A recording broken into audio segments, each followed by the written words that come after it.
I want to show you two numbers. The first is the number I made in passive income last month was $3,847.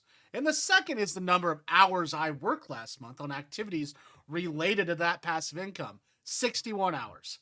61 hours is not passive. It's a part-time job, and I'm not an exception. I'm the rule. The creators showing you their passive income screenshots are almost universally omitting the hours column from the spreadsheet because the hours column it absolutely destroys the narrative.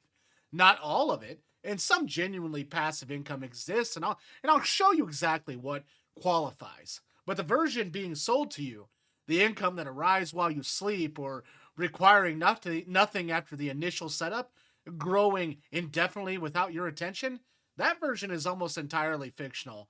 And here's what passive income actually is and what it actually requires and the realistic version worth building. The hours column everyone hides. Let me build the full ledger on my $3,847 passive income month because I think it's the most useful thing I can offer anyone curious about whether this is real. Dividend income from index funds, $340. Hours required last month was zero. Hours required this month, zero. And hours required any month, zero. And once the investment account was established, this is the only item on my list that is genuinely structurally passive. YouTube ad revenue from older videos, $1,240. Hours required to produce the videos originally, approximately 12 hours per video across scripting, filming, editing, and thumbnail creation. I have 31 videos contributing to this total. That's approximately 372 hours of original labor producing 1,240 per month, a return of $3.30 per hour of original labor before accounting for the ongoing hours of channel management, analytics review, and the occasional optimization update that keeps older videos performing. Course sales at $890. Hours required to build the course originally? Approximately 40 hours. Hours required monthly for customer service, platform maintenance, and occasional, content updates, 8 hours. Monthly effective hourly rate is $111. Reasonable, but it's not passive. Affiliate commission from content, okay? $1,377. Hours required to generate? These come primarily from the same videos and articles that require ongoing creation to maintain traffic. The older content produces residual commissions. The new content I'm publishing to maintain and grow the affiliate income requires approximately 20 hours per month. And without that new content, the residual commissions would decline as the existing content ages out of search rankings. And the total, 3,847 per month from activities called passive income. Total ongoing hours, 61. Effective hourly rate, 63. That's good money for flexible, self-directed work. It is not passive, though. And here's what passive income actually is. The IRS definition is specific, okay? Passive income is income from a trade or a business in which the taxpayer does not materially participate, not income that requires less work than a traditional job. An income that requires no ongoing work at all, or income from capital that works independently for you and your labor. By that definition, the complete list of genuinely passive income available to most people contains three items: investment incomes, dividends from stock holdings, interest from bonds and high yield accounts, and distributions from REITs. Require no ongoing work once the capital is deployed, and the return is proportional to the capital. A $500,000 dividend portfolio, a 4% yield generates $20,000 per year in genuinely passive income. A $10,000 portfolio generates $400. The income is real and passive at every scale. The amount is proportional to the capital, which is proportional to the years of earning, savings, and investing that produces it. And rental income managed entirely by a property management company approaches genuine passivity. The property decision, the purchase, and the management company selection are active decisions. And the ongoing income with a quality manager requires minimal ongoing involvement. The catch? Property management costs 8 to 12% of gross rent. And the unexpected capital events, a roof, an HVAC system, a vacancy, require active decisions regardless of the management structure. royalties from genuine intellectual property. A published book, a licensed song, a patented process can generate ongoing royalty income from past creative or inventive work. The catch, though, is reaching the threshold where royalties are meaningful, require a level of commercial success that represents one of the most favorable outcomes in high competitive creative fields. And most books don't generate meaningful royalties after year two, and most songs don't generate meaningful royalties at all. Everything else is a business that requires ongoing work, packaged in the language of passive income because that language is dramatically more appealing than the language of business. And the gap between the pitch and the reality. And here's the specific gap that the passive income content machine exploits. Front loaded labor is still labor. And the course creator who worked 200 hours to build a course is not passive because the building is behind them. They are a business owner who made capital investments of their time that generates ongoing returns. And that's legitimate and admirable, but it's not passive.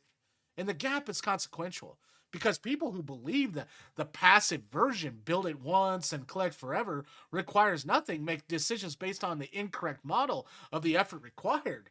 They build the course without building the audience to sell it to. They create the digital product without the distribution channel that would reach the buyers. Or they invest in the affiliate website without the SEO foundation that generates search traffic. They do the setup and skip the sustained effort that makes the setup pay off. That conclude that passive income doesn't work when what actually failed was the incomplete version of an active strategy. Passive income strategies work when they're understood as business with front loaded and ongoing labor requirements built on top of a genuine audience, a genuine distribution, and a genuine value delivered. They fail when their pursuit is low effort systems that generate income without the sustained effort any business requires. And the exception, investment income, is the real thing. Okay. Investment income is worth examining separately because it is genuinely passive and genuinely scalable. It just scales with capital rather than with its content or products, which means the path to meaningful amounts is measured in years and dollars rather than platform algorithm. And the math on investment income is not inspiring at small amounts, and it's transformative at large ones. At a 4% dividend yield, $10,000 produces $400 per year at $33 per month, or 130,000 produces $4,000 per year at $333 per month, or a $500,000 produces 20,000 per year with only $1,667 per month, or a million purchase at $40,000 per year. The threshold where investment income alone covers a modest cost of living in many parts of the country, and the path from 0 to 500,000 investments at a 7% average annual return and $500 per month in contributions takes approximately 27 years at 1,000 per month, approximately 20 years at 2,000 per month, and approximately 15 years. These are long timelines. And they're also reliable timelines, not dependent on whether the algorithm favors your content, and it's not vulnerable to a platform changing its monetization rules, not requiring an audience to maintain. And that honest passive income play for most people is this: build the active income streams that pay well in the near term, the freelance work, the content, the side businesses, and use the income from those to fund the investment portfolio that generates genuinely passive income over the long term. The active work funds the passive engine, and the passive engine eventually covers the living expenses. And that sequence is the realistic version of the passive income journey. The passive income content machine implies a timeline of months, and the reality for most people is years to meaningful supplemental income and a decade or more to income that could replace a primary income entirely. A content creator who starts from zero and posts consistently for 2 to 3 years builds a modest audience and diversifies into courses and affiliates income and might realistically be generating $2,000 to $4,000 per month in passive income at the 3 to 4 year mark, with 20 to 40 hours per month of ongoing maintenance work required to sustain it. And that's a meaningful income stream and a reasonable outcome for years of constant effort or consistent effort. It's not financial freedom from a breach. It's a well monetized side business that reduces financial dependency on primary employment. And the investor who saves aggressively for 15 to 20 years might have a portfolio generating $1,500 to $3,000 per month and genuinely passive dividend income by year 20. And that's the timeline on the real things worth building for, not worth pursuing with unrealistic expectation about how quickly it arrives. And the passive income dream is worth having. The passive income timeline requires honesty what the dream actually costs in time, effort, and patience before it pays out. Go in with the real numbers, and the journey is sustainable. Go in with the thumbnails version and the thumbnail numbers, and the disappointment arrives faster than the income. Plain and simple. Thanks for watching. If you enjoyed today's video, like this video to the right. And also, if you would, please subscribe to the channel. We're looking to build this channel, and I can't do it without that subscription and without you. So thank you, and we'll see you on the next one.